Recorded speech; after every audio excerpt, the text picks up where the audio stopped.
mata, Joe. Let's go.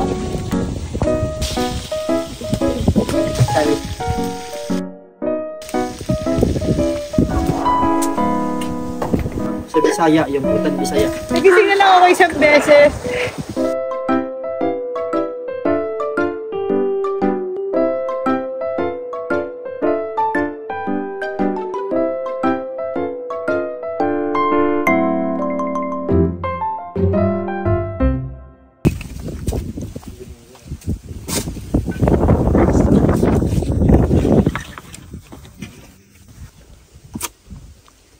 Imagine niyo, ganito yung ginagawa ng mga ano natin, mga ninuno natin noon. Panahon na lapo-lapo, no?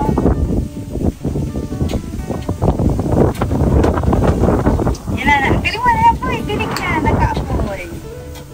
Ay, galing mo paano nagawa yun? Sanay na sa pagluluto ng tao. Okay, so lalagyan na natin ng mantika.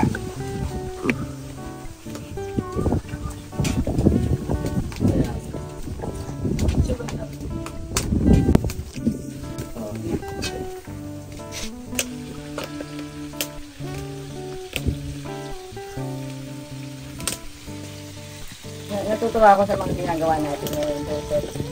Pero umigilit na rin. Ayan na, kumukulo na.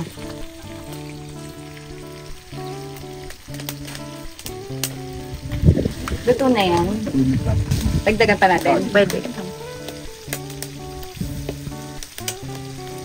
Tayo dito. Anong gagawin natin? Paghiwa ka ng ito. Ha? Ito. Ano pag-iwa na ito? Kulit marin. Kaya ko yung kalawa. Ay, hindi. Ito kaya ko. Talong. Ayan, nalala.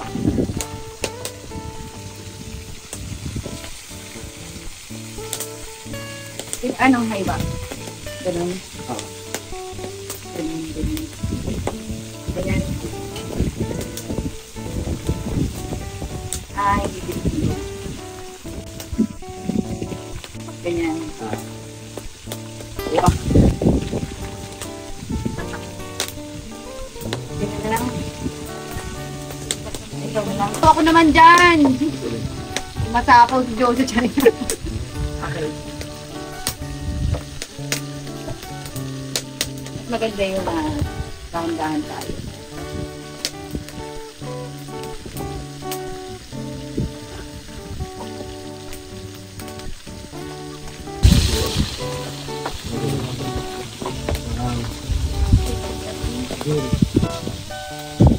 So, try mo.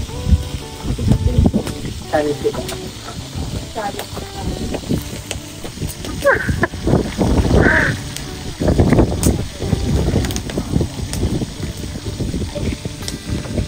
Ako yung ginalit ko. Hindi niya ako nasabi. Ay, ang hirap pala niya, Joseph. Yan pa yung ginalit ko sa... Yung pampong na lang ako. Ang hirap pala niya.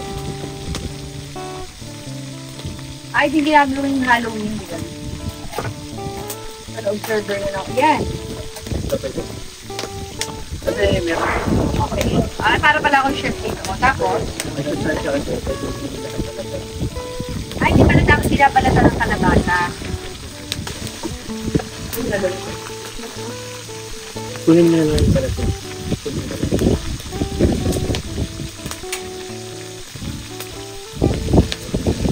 Ako na nito.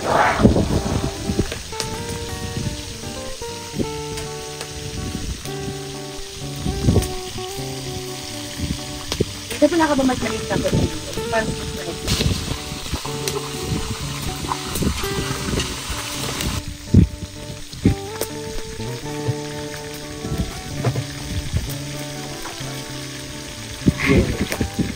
Wala pa rin ang iwa dito. Sabi Joseph ha, from pure love to may rebound girl. Akalain mo yung magkatrabaho pa rin tayo ngayon. Kumusta ka na, Joseph Marco? Wala ka, dito ka na naman, dito na naman ako pinag. Parang abala na naman ako kayo.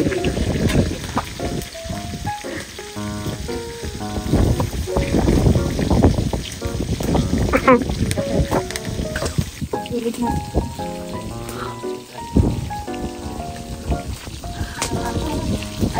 gagawin natin ngayon dito? Babalik na dito.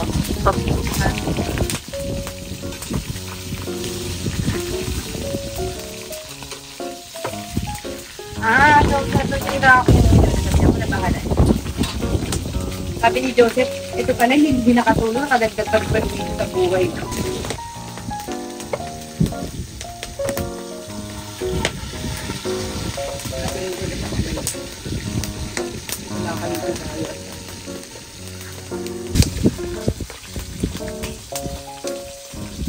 Ay, ako, natanggal. Ano yung mangyayari? Wala ka lang yung tumakbo yung... Ito kasalanan ko lahat to kayo. Anong learning curve? Ala, kita niyo na yung learning curve. Ang learning curve dito, hindi ako Maghalong na. pag pumunta ako sa inyo, Ako niya nakakataon. na yung pagkain.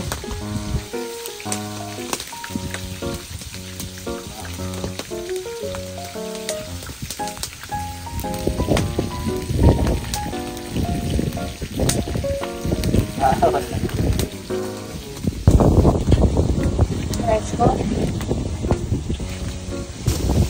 Ato. Sakit sa mata, Jo. Sakit sa mata.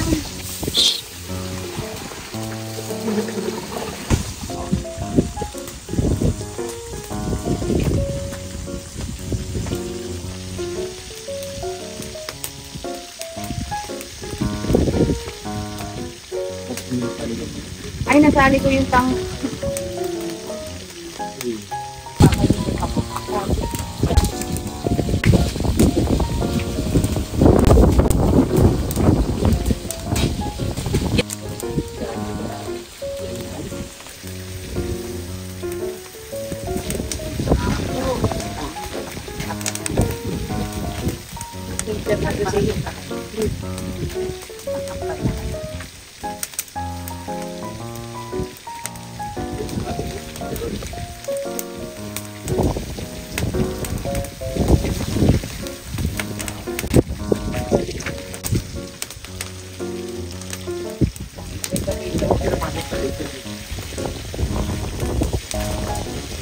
Maganda pala malaki yung kanya.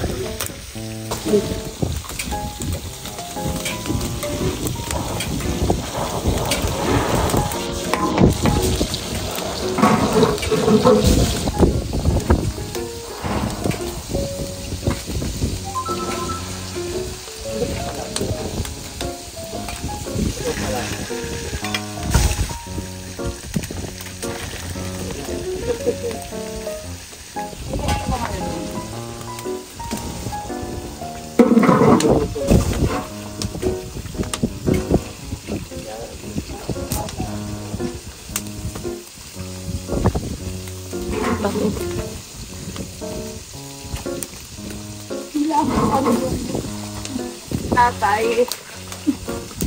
Ako nagpadala. Ang kalap. Nagising na lang ako isang beses. Hindi siya tumawag. Hindi. Ako dito.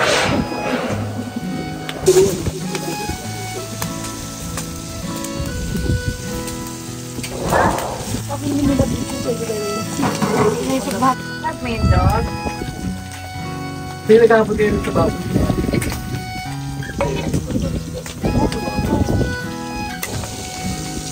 Joseph, nagpahinga lang ako dito. Oo, walang problema. Dito ako nakikisama sa iyo. Pero ang galing nga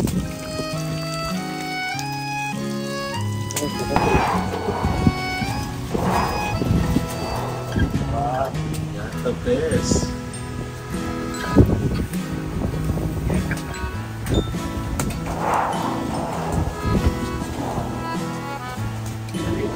yung native na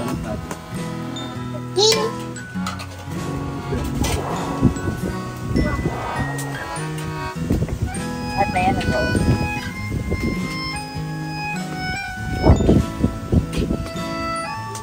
Ay, ang init pala nito. Init yan. Nikita ko dun. pagkaluin na.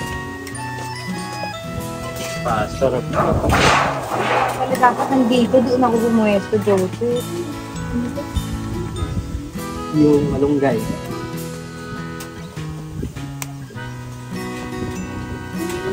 Joseph, masusunod ka dyan.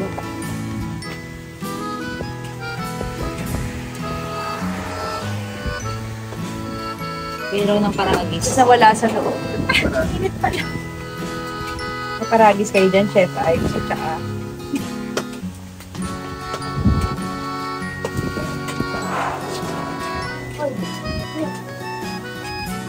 Anong tawag dito sa ano na to?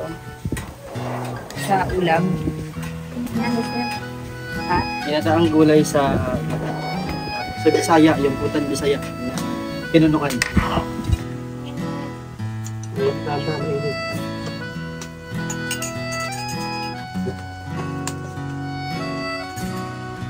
Sarap.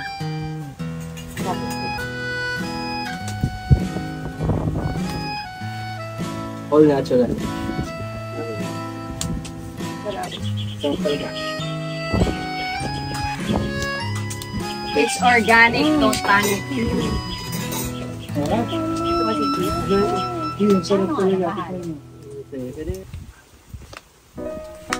Sino nag-isip na lagyan ng tanglad? Ikaw lang. Yun kasi yung recipe mo. Ay, talaga recipe.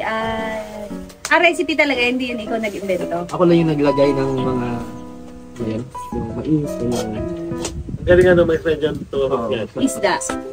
Meron talagang isda. minsan Original. isda, minsan bulan. Tuyo. Tayo. Yun talaga yun. So, pag Bisaya, alam mo yan. Oo, talagang yung mayonnaise nila. Pag nasa Manila. Lalo na pag may lagnat ka, maulan ito yung... Ayun talaga. Siyempre, pagkakain tayo, tatanggalin natin ang sombrero. Kaya naman, it's time, Joseph. Dito, first time sa video ko, magre-reveal na si Joseph kung ano ba talaga ang look niya at makilala na natin siya. So, Joseph, handa ka na? Para mas may drama ang revelation natin kay Joseph the Explorer. Okay? In 3, 2, 1... Ay! Bakit ikaw? Si Mikey lang pala. Sabi, di mo na niluto. Di mo niluto yan. Sobrang galing ni Joseph. Napakasarap. So kaya ka ba nagdalit ng ganyan kasi gusto mo sumali sa mukbang? Joseph, itong aking asawa, si Mikey. Si Mikey, ang last name naman is Bihon. Mikey Bihon. At ito palang niluto niya yung Uten Bisaya. Uten Bisaya. Utan. Utan Bisaya ay talagang sikat na luto ng gulay ng mga Bisaya. So, kakainin na natin ito ngayon kasama si Joseph, kasama ang aking asawa.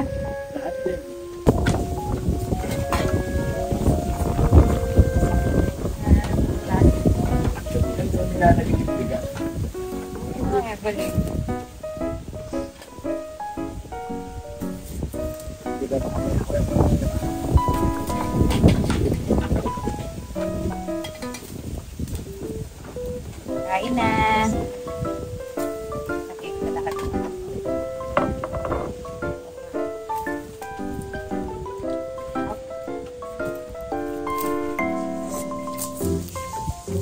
Sarap ng gulay. Ito daw gulay ng mga sa mga Bisaya, mga taga-Bisaya o Bisaya talaga. Bisaya, oh. Sa Bisaya, ito daw talaga lalo na pag may sakit. Ulam nila. Lagyan natin ng konting lechon. Kaya pwede naman sobrang ayaw natin ng super healthy although. Pero yung lechon niya, walang taba kasi ito daw yung mga ano nila native yan, kinakain yan. Ano.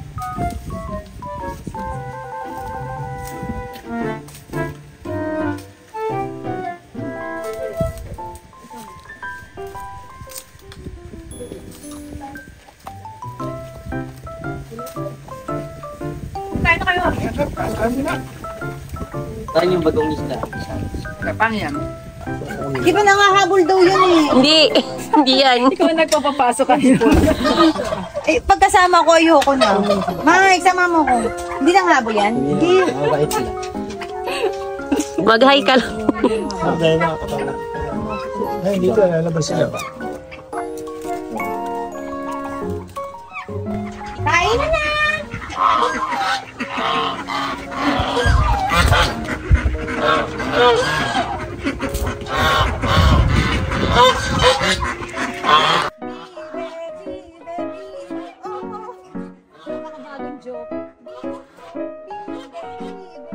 Mikey, parang nababagay ka na dito.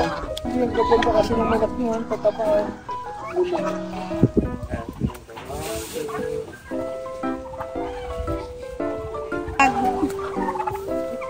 Salamat kayo, andito kayo sa ano ni Joseph. Safe kayo. Mabuti kayong kalagayan. Nasa mabuti kayong kalagayan.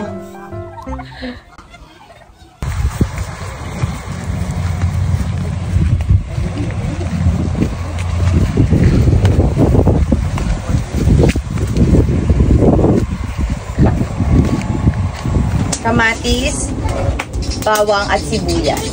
At saka bagoong. Bagoong isda. Itong bagoong isda na to ay ginawa to ni Joseph mismo. Siya mismo nag-ferment.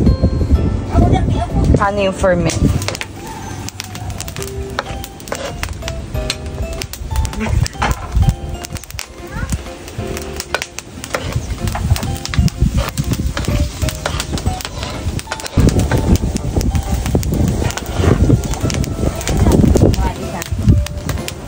Next, kamatis.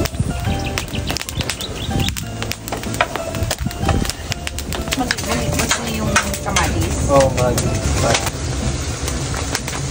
yes.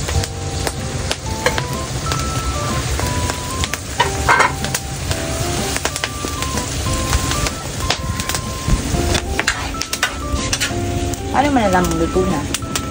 Nag-melt na yung mga nakamatis lang.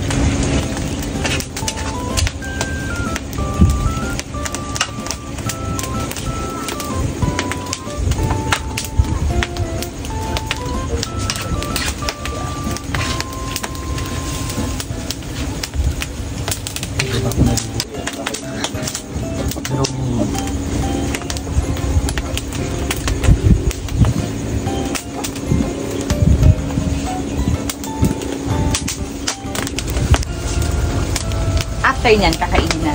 Oh.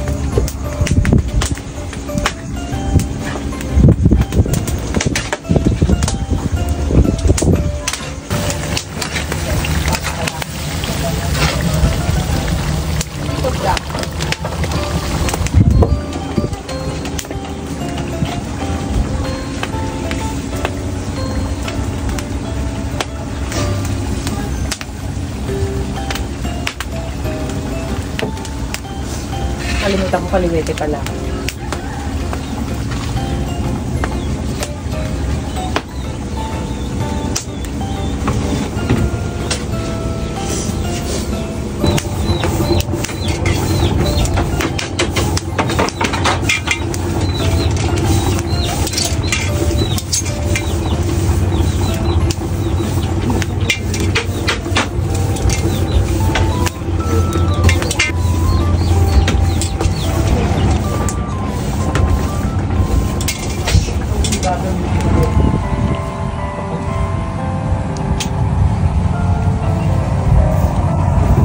Ban ang buhay dito sa probinsya dahil ikaw lahat ang gagawa at talagang gagawin mo lahat from scratch, pero dahil ang presko ng hangin, tapos parang walang stress, tapos nakaka-fulfill siya kasi imagine nyo, gano'n naman talaga nagsimula ang ating mga ninuno noon, diba?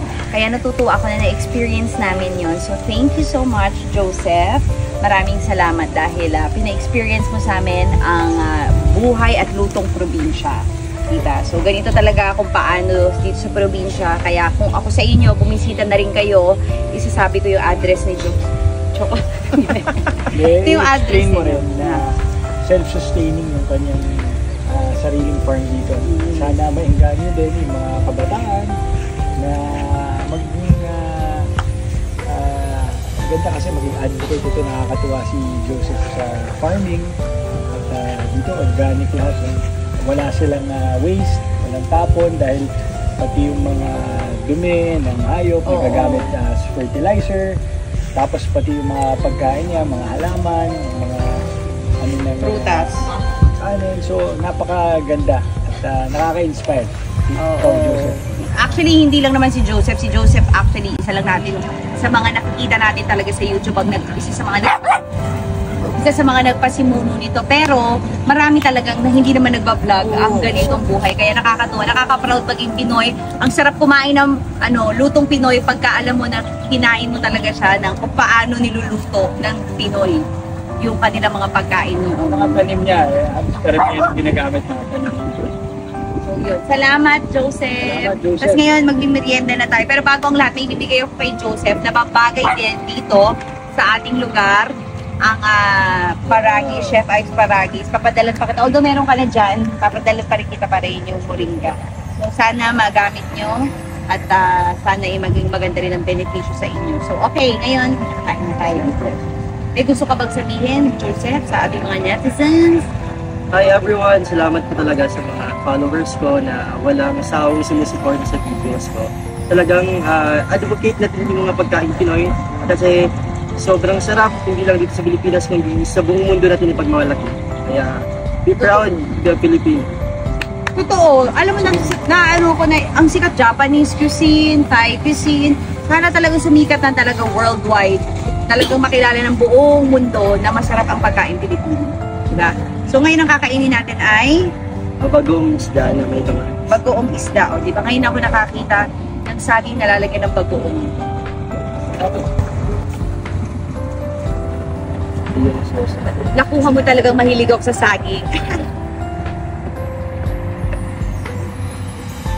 Paano gagawin? Ako, sinidipla ko.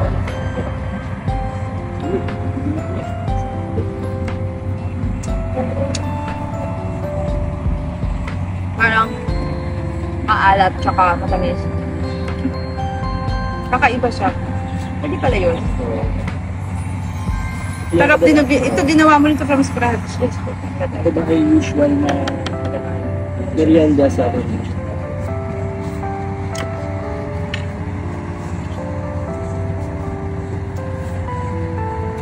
Saan di pagkakagawa mo rin itong binutos?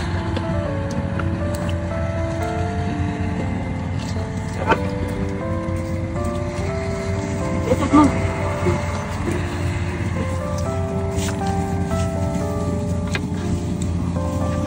Ang chat.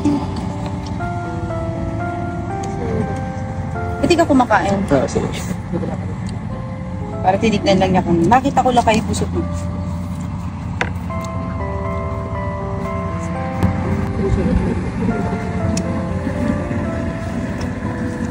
Dami natin natutunan kay Joseph.